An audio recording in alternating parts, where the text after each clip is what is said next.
Hello, everyone. Mike Flanagan here from InsideBowling.com and Storm Products.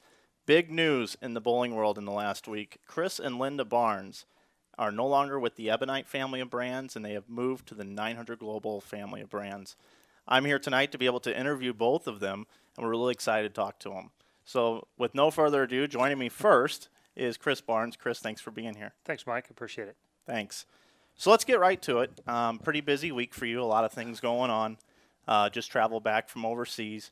But let's talk a little bit. I know couldn't have been easy to leave behind the relationships that you had at EBI, and talk a little bit about leaving there and kind of where that's at.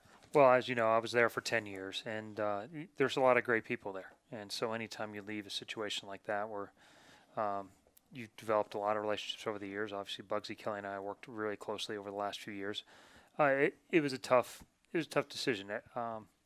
I'm happy to say it's been an amicable parting, and everybody, I think, is still friends regardless of where the home lies these days. Yeah, I know that a lot of the guys that you bowl with, the athletes and that, you roomed with them and things like that. So I know that must have been tough.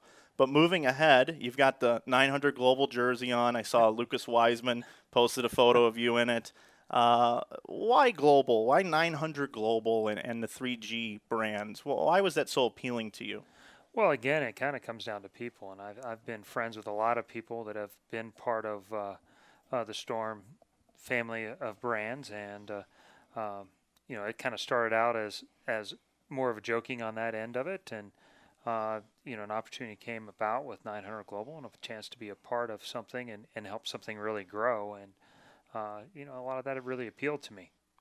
Yeah, and I think a lot of people have forgotten about the 900 Global brands, not being PBA registered, but now they are product registered along with 3G and also PWBA registered, which we'll talk to Linda about that in a little while.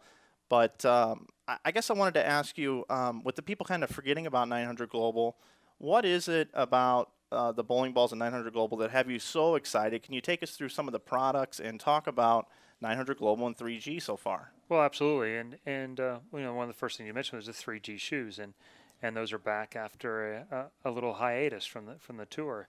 I've been wearing them for a week now, and they're super comfortable. They always were. So back to getting those back on my feet again. Super soft leather. Those are great. And then from the bowling ball side of it, 900 Global's small, but they've been busy. They have a small staff, but those guys have been developing the products that they want to develop, and they've done a great job. Starting right at the top of the engineered products, the Dream and Dream On. You have one that's a purplish bluish Dream On, and it's got a big asymmetrical core. And I know that core won a very large title overseas for a young lady. I don't remember her name, but I know that internationally that ball's been very good. So the Dream On, and then what else is available? Yeah, the Dream On's been super, has a lot of buzz even without the PBA Tour. So, it was an easy one to walk into. It was one of the few really big asymmetrical balls I've ever thrown that I actually like really at all, to be honest. And I love that ball. It got to be part of my bag, and after about the fifth shot I threw it. So the Dream is its complement. It's a much shinier ball. It's a much cleaner, longer cover. It's much more angular than balls. Honestly, than balls I've seen in a while. And it's one that Linda's really picked up on immediately as something that they can get way down the lane and recover and have a really sharp change of direction. And then you move down into the preferred line, and we get into the Respect and the Moxie. And the Moxie's it's got a lot of texture to it. This ball can pick up, and it hooks through a lot of oil and still continues down lane, which is it's a staple to anybody's arsenal that bowls a lot of tournaments. Anytime anybody that bowls in a lot of oil or struggles to catch a hook, this one is it's going to pick up. Yeah, I think people forget as well that the 900 Global brand, there was a player of the year that used 900 Global and Walter Ray. So even though 900 Global hasn't been with the PBA and now officially back with yourself and possibly some other folks, I'm sure we're going to get to see it in other people's hands. I think 900 Global, I'm looking forward to great things, and that also, I know people have been watching the live stream for the Team USA trials that you're competing here in Las Vegas. And I know that you've had the opportunity and people have seen you throw some Storm and Roto Grip products as well. And there's a great partnership between the 3G brands, 900 Global, and Storm and Roto Grip. And I know that you've been able to use some of those products as well.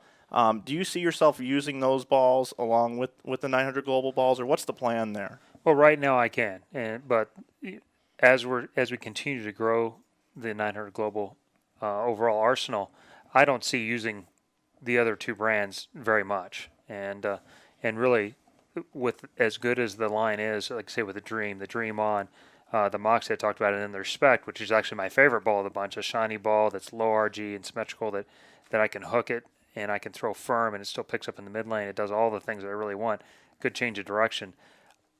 I'm just filling a few holes down towards some longer, higher RG balls that don't currently really exist within the 900 Global brand, but we're already working with TJ, Rusty, and Nick Cyphers and the guys in Utah to cover any of the small holes that exist now. Yeah, I know it's only been a couple of weeks, and you're still just really getting acclimated here. I mean, it's the 5th of January or whatever it is, and you're 5 days into this deal. But I've just seen you I've been able to watch you compete, and it's just been really exciting to watch you throw the balls.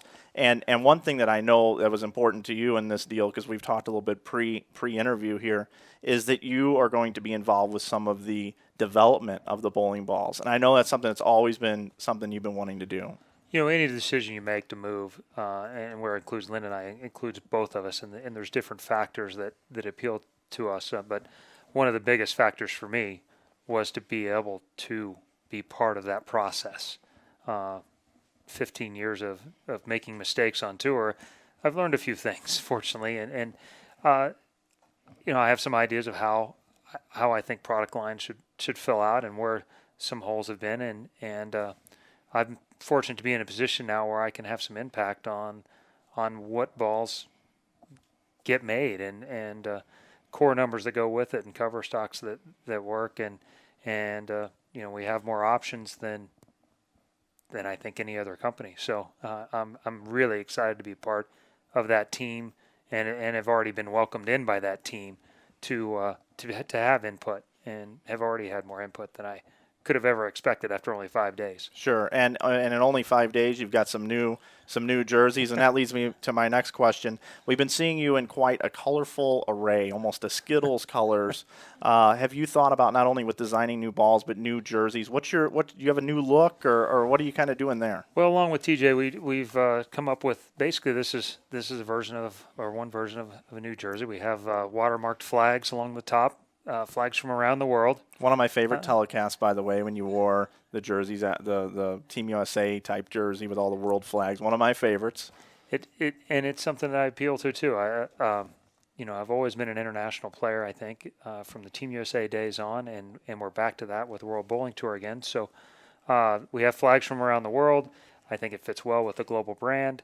The base color will probably be slightly less flamboyant than it's been in the last couple of years, and I foresee a lot more blacks and grays and khakis for pants, probably. Well, it makes you slimming. And sitting here, folks, those of you that haven't spent much time with Chris, I mean, this guy's in great shape, and man, he's just he works out a lot too. But also coming along, other big news for 900 Global is there's another staffer that's been signed, and this staffer actually is a Hall of Famer.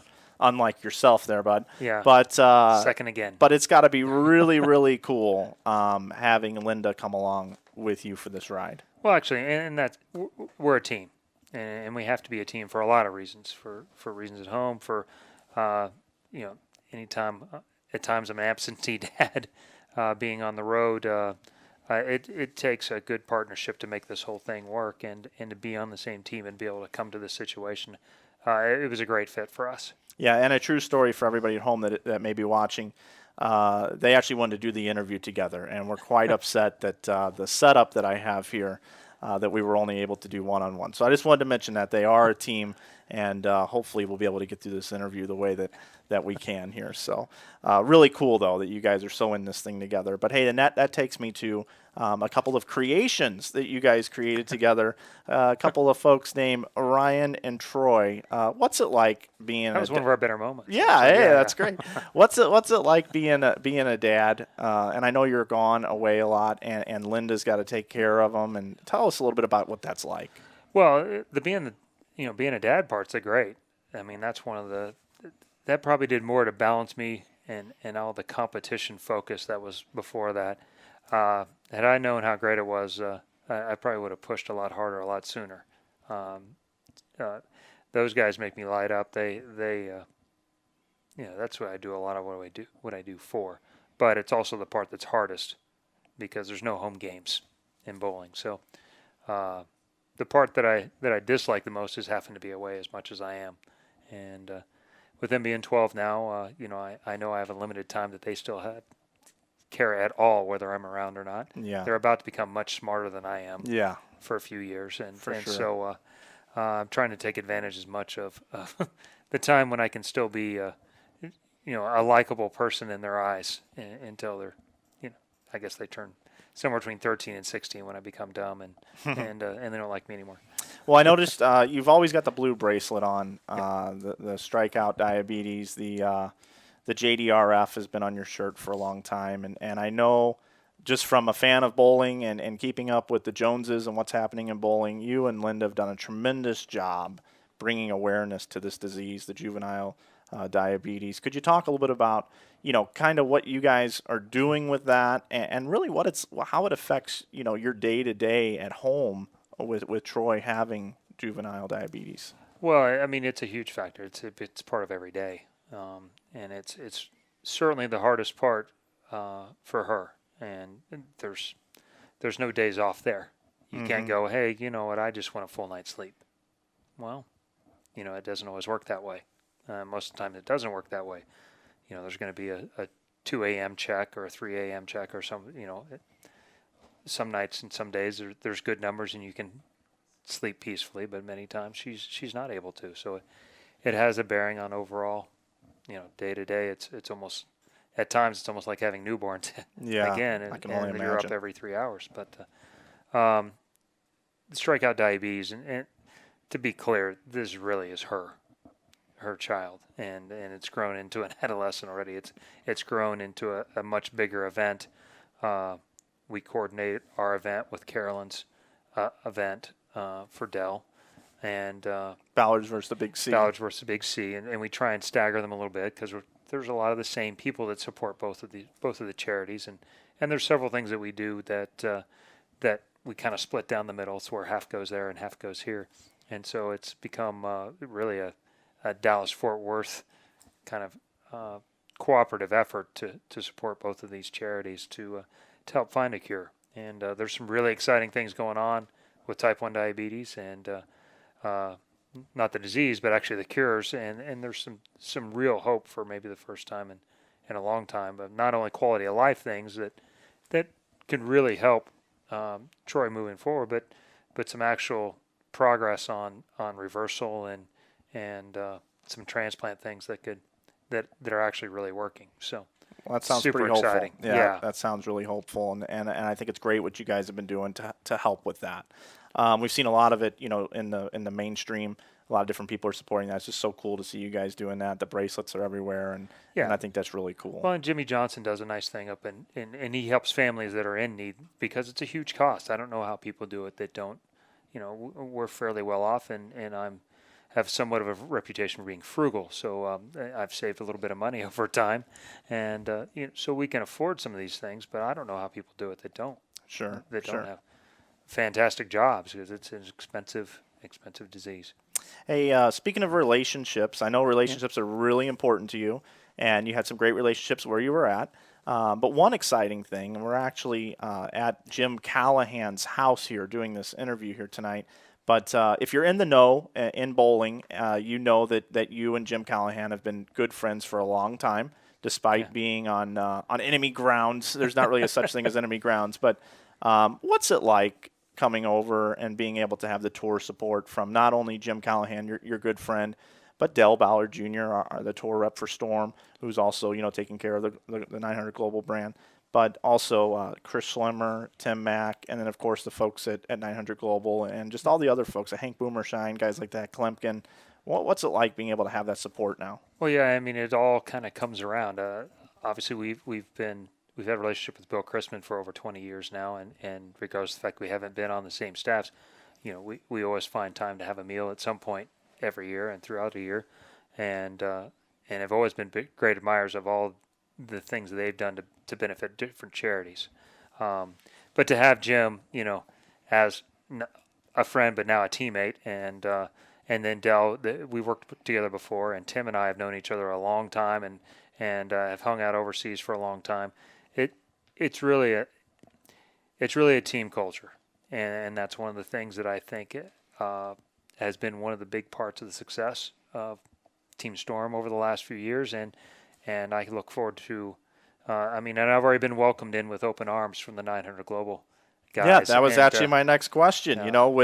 With everyone down at 900 Global, I know that they're really excited about having you guys. It's life to that company. And what's it been like so far? Talking with the folks down there and dealing with them. TJ's here actually clicking our cameras for us here tonight. Great person over there. Yeah, you're always there's a little bit of apprehension anytime when you go into a new situation. You don't know, well, it's going to be this way. Well, you never know what it's going to be until you walk into a room or get on some kind of conference call. And I've been really excited. It's been open-armed. It's been a very open flow of information.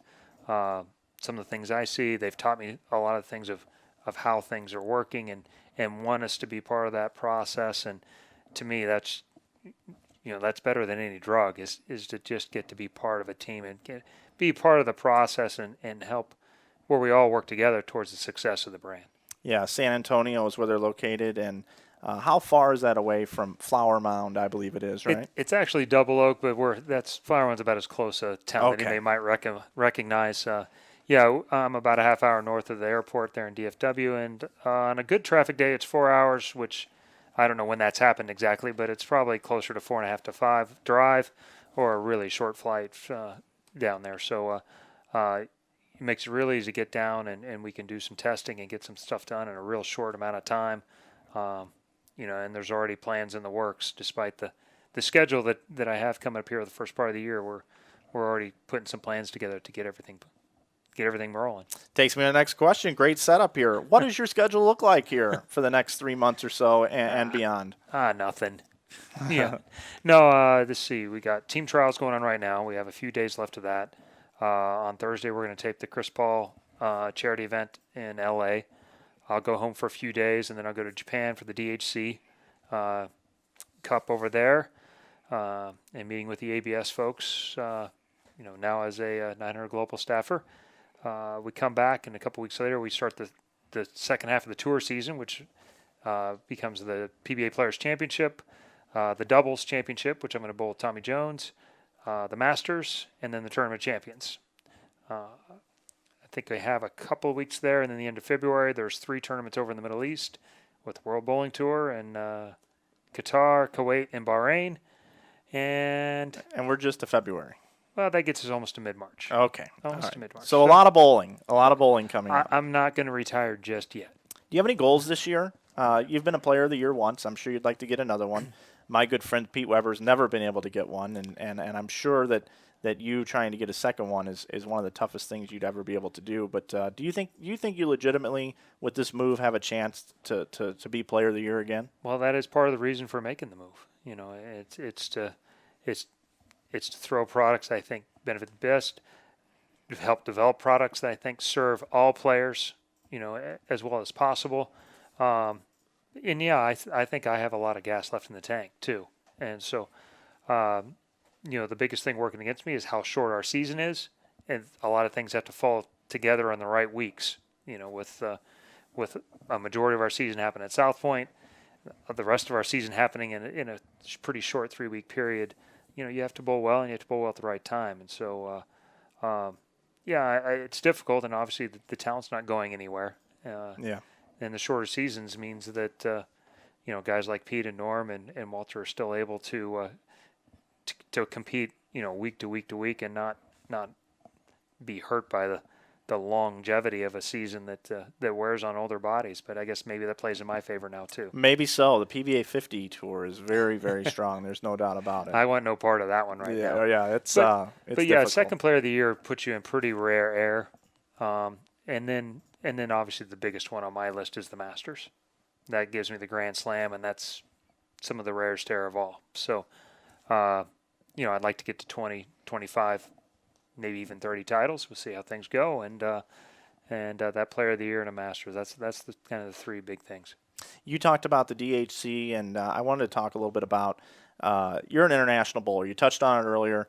You've traveled the world. You're now with 900 Global. I'm Chris Barnes, and I'm going global. I just love that that tagline. Came from someone at home office, and he knows who he is, but I can't take the credit for that. But are folks, I know you have an international following, are they going to be able to are they going to see you more, or are they going to be able to throw the 900 Global brand in their markets? Well, absolutely. I've been called directly and messaged directly by friends of mine in Greece and in Germany and some other places, and they're already looking to bring the brand in, and that haven't in the last few years. And whether that's me or that's because it's PBA registered or some combination thereof, but yeah, you're going to see this brand everywhere. It's Europe will have it, Asia will have it. We're going to spend some extra days in Japan. Obviously, Korea is in Singapore, big markets for us as well. And so this brand will be true to its name. It will be global. Okay. All right. Well, I've got a couple of kind of quick questions, kind of random grab bag questions I've been asking people. I've been getting prepared, believe it or not, for this interview, which I'm really happy you've been able to sit down with me here tonight and to all the fans around the world be able to watch this. But I've talked to you recently, and I think it's important for folks at home to know, a lot of people carry in 2 balls to a bowling center, 3 balls to a bowling center. They go to bowl a tournament on a weekend, and I know you're involved with some camps with Mark Baker and things like that, and you guys teach a lot of great things there. But when you go to put together an arsenal, you told me a little bit about how you do that. And I was wondering if you would mind sharing that with some folks at home about how you put together your arsenal. When you go to bowl, you have to fly overseas. You can only take so many. How does that work? Yeah, I really had to get a lot better at it when we started bowling these World Bowling Tour tournaments. And it made sense as I started doing these clinics with Mark and the Baker Barnes clinics that most people can't travel with any more balls than 6 either. And so 6 is a realistic number to go bowl nationals, to go bowl. The airlines don't let you have more than 50 pounds. So I had to come up with a way. You don't have 18 balls out on the PBA tour truck to go just grab back in and just pick whatever you want. So I had to come up with a system that made sense. And so I break them down into, I have 2 heavy oil balls, basically a control and an angular ball, 2 medium oil balls, and a control and an angular ball, and then 2 dry lane balls, or an angular dry lane ball and a spare ball. Or if you're a high-level spare shooter, then that ball can also be a controlled dry lane ball. It's a much more complicated thing than that, but ultimately, by having different surfaces and basically setting up an arsenal where you have 6 balls that hook at different distances, that allows you the flexibility to whether you bowl in Qatar or you bowl in Tokyo Port Bowl on 50-year-old wood or in Bahrain on switch, synthetics. You have balls that you can compete with no matter what pattern you're on. So the worst feeling ever is to be shut out by a lane man. Yeah, and for the sure. goal is to make sure that I have a ball that hooks enough and I have a ball that goes straight enough no matter what I see, and then I have some favorites in the middle. I just think that speaks volumes. I think that's a really good tip for those of you that are watching. You can get a tip from anything. You can get it from this interview here. If you're taking 4 balls to a tournament or whatever, and you need 6, take what Chris said. I think that's good advice. Well, and obviously, inside of the Baker Barnes clinics, and incidentally, those are not affected by this deal. We will still be doing those around the country and around the world. But there's a lot of other things that affect it, along with surface, drillings, cores, and RGs, and that's part of what we're working with 900 Global already, is to make sure that our whole line, there's something in there that covers all 6 places all the time. Hey, Chris, tell me if someone had to describe your personality, how would you describe your personality for folks that don't know you very well? Well, I imagine a more accurate answer would come from my better half, but dry, maybe one way to put it. My sense of humor is an acquired taste, and I'm still 20 years in with Linda. I think she's close to acquiring it, so there's that to look forward to. Um, uh, yeah, I mean I'm an empirical data guy. I like to The I kind of technician. yeah, a little bit of professor thing kind of going on there, but and then when I suppose I loosen up a little bit more around my friends, you know. But uh, I enjoy a good comedy as much as anybody else, and like to laugh. And those are the people I hang out with, the guys that make me laugh. So, Well, that's great. When you're not bowling, what can we find you doing? well, those two not so little guys anymore. They occupy almost most of that time, and so they're into sports. They're into everything right now. So if we're not bowling or playing basketball or football or baseball, then uh, I don't know. I'm probably trying to keep up with them on Madden or something else to uh, you know, they are somewhat competitive somehow. I don't know where they got it from, but it kind of is what it is. So I kind of run with it. What other sports do you like to play? I've seen YouTube videos of you playing miniature golf for high dollar miniature golf. I've seen YouTube videos of you playing some hoops, and I saw Belmonte, now a family member of yours now, coming over to this family that you're part of. But he can't shoot a basketball against a Bulls player, but I think you could fare well. You've got a relationship with Chris Paul. I know you love basketball. Yeah. What other sports do you like to kind of partake in? Yeah, basketball is that was one of my loves for sure. And it turns out that I'm too slow, too short, and too not talented to not. I couldn't actually play in Division One. I was going to be a Division Two kind of talent. That's kind of where I lied, and so that's how I ended up going to Wichita State and bowling. Was It turned out okay though. So I still try and play a little bit of basketball. I tore my calf muscle about a year and a half ago, so that kind of slowed down how much basketball I'm playing. But I do that. I play golf, and then the rest of the time it's throwing baseballs and playing against those two guys and trying to help them get better at what they love to do. If you were to bowl the USBC Open Championships again and you were eligible to bowl, none of these rules or anything, you could just bowl the Open Championships, and you had to bowl with four other teammates. And I know you have a lot of friends, and I know that someone could be offended, but just he did not know this question first. Who would be the four people you would bowl with, and who would be your doubles partner? One of the favorite teams I ever bowled with is probably the last ABC USBC team I bowled with at the time was '97, and that was and '98. That was Bob Goyke and John Gaines and Pat Healy and Brad Kazuski. I would still bowl with Goyke. Gaines I still talk to because I have to, But Goyke doesn't bowl so much anymore. I would still bowl with Gaines. Tommy Jones is one of my best friends on tour. I would bowl with him anytime. Our Team USA group, kind of that core with Tommy and Bill over the last several years, and Wes Malott. I mean, I'd be okay with taking those guys on with about anybody. Okay. There's a lot of negativity in bowling these days. We see it socially. We see a lot of negativity. And I'm a firm believer, and I've tried to, through anything that I do, through my awesome job I have at Storm, through Inside Bowling and all the great things, is never to really bash competition or anything like that.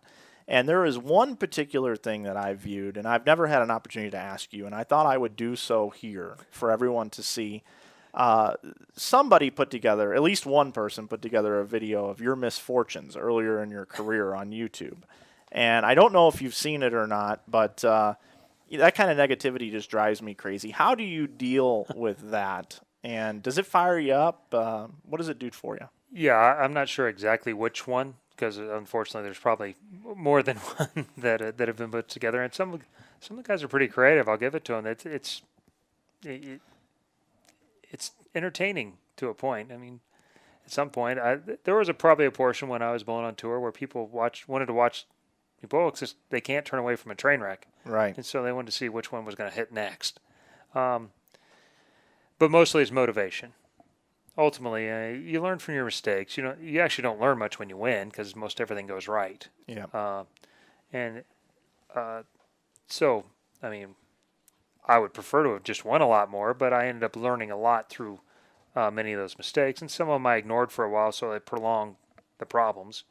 Working with Mark Baker helped solve one of the biggest issues of what was going on. It was a physical thing that spurred on by a mental, the pressure situation of it all caused me to want to rely on my strengths, which was to hit my target. Well, I'd hit my target and I would lean forward, and I got myself a little out of position, and it caused some other errors to happen. And solving that was a big part. Learn how to deal with the whole situation. It's just, I loved action reaction sports my whole life, and the one thing about bowling is you have to sit there the whole time, and there's nowhere to bleed off all that energy. Yeah, it's true. And so, but for the most part, I get a laugh out of it like everybody else, and I've used most of it as motivation to put me in the right frame of mind to attack the next time out there. I've read online on this website called PBA.com that you have 17 PBA titles. You've won over $2 million throwing a bowling ball on the PBA Tour. Is there one particular moment throwing the bowling ball that just stands out to you? Yeah, I mean, winning the Triple Crown was a huge deal, but that very first one of those majors was the U.S. Open against Patrick Allen, and I had to throw the first strike in the 10th on a strike.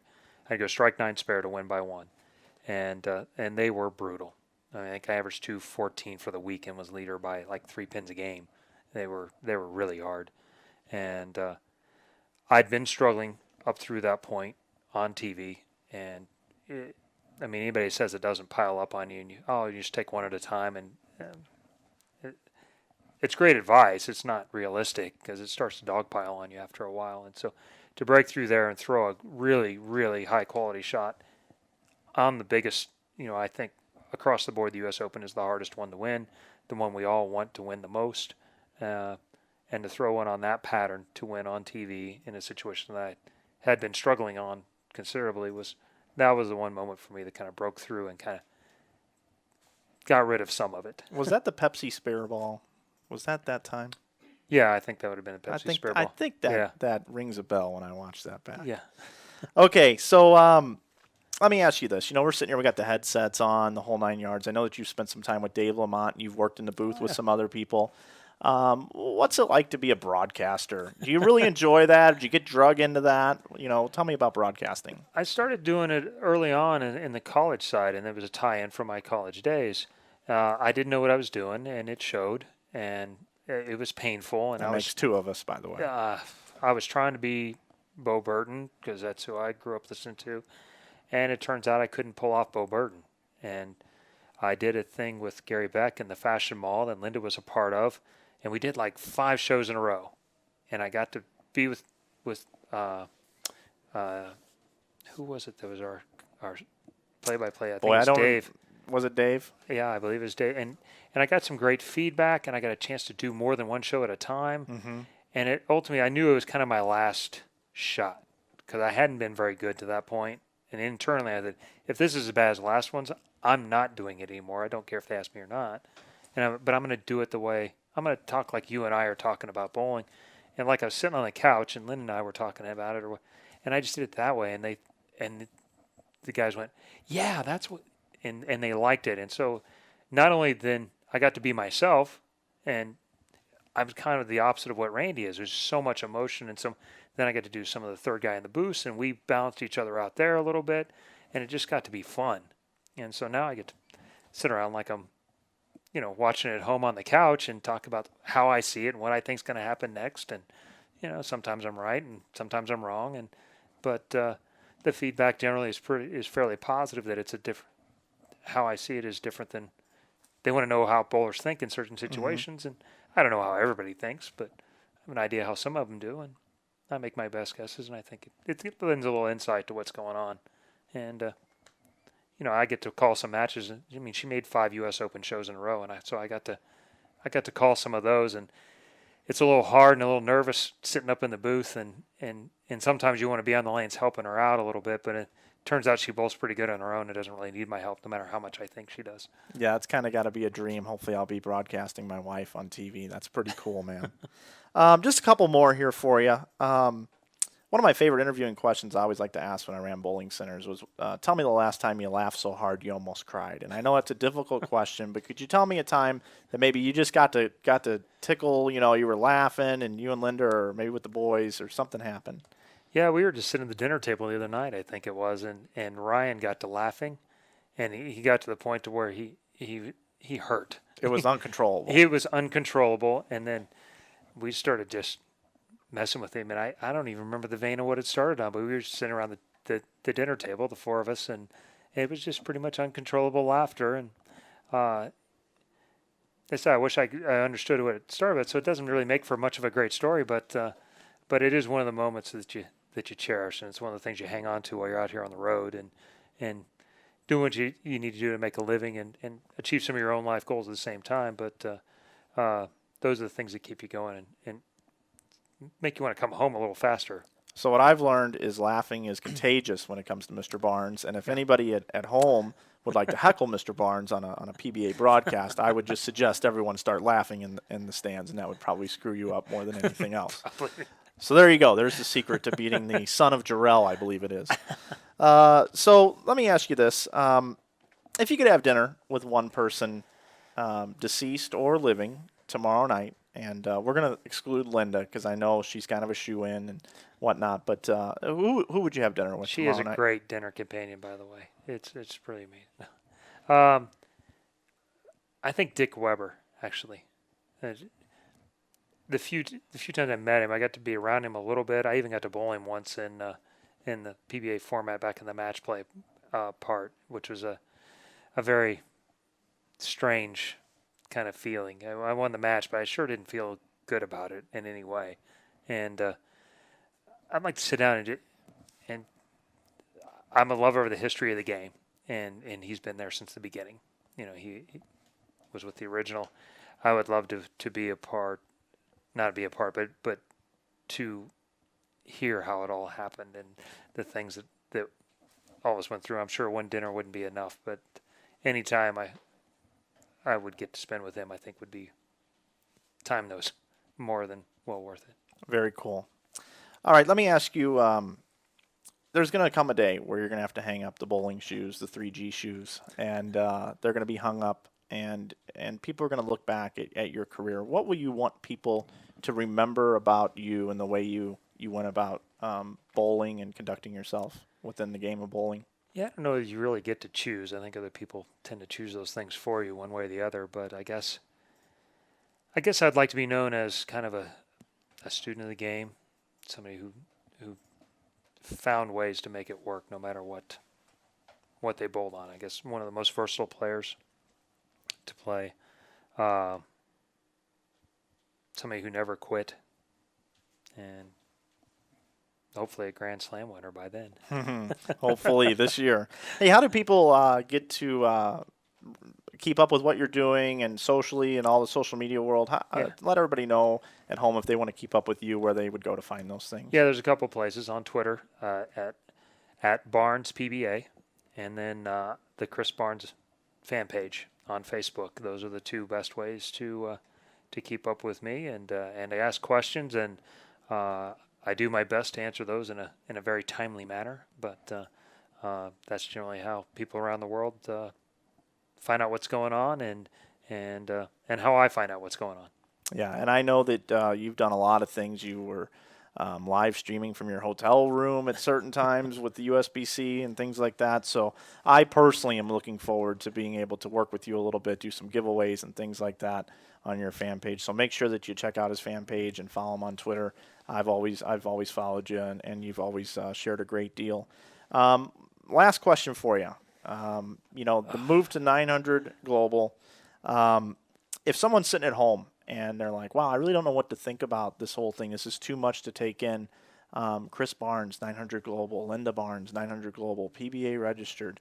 What is it about the global line, 900 Global, that they should consider one of those bowling balls for their next bowling ball purchase in 2015? Well, I think it's a great question. It's a company that's been a little bit out of sight, out of mind because we haven't been on the PBA tour. But that's changed, and there's good people that were there before that are still there. The balls are I think, more angular than people will remember them, which myself included are very happy about. And I think we are building balls to suit all types of players. We're building balls and arsenals basically that suit whether you bowl at the Nationals or the Mamba or the TNBA or whatever club organ, the ABTs, anything that you bowl. We're putting pieces together that are gonna roll good for you and that are gonna fit together in a logical order. Okay. Chris, I appreciate your time, man. Thank you. We wish you all the luck moving forward. That's going to be it with Chris Barnes here. I want to thank him for joining me here tonight. We hope you enjoyed the one-on-one with Chris Barnes. We look forward to seeing what Chris does in 2015 with the 900 Global brand and the 3G shoes. You can follow him on Facebook and Twitter, and make sure that you give 900 Global a like on Twitter or on Facebook and a follow on Twitter, and make sure you check out their YouTube channel. I'm Mike Flanagan. Thanks for joining me tonight.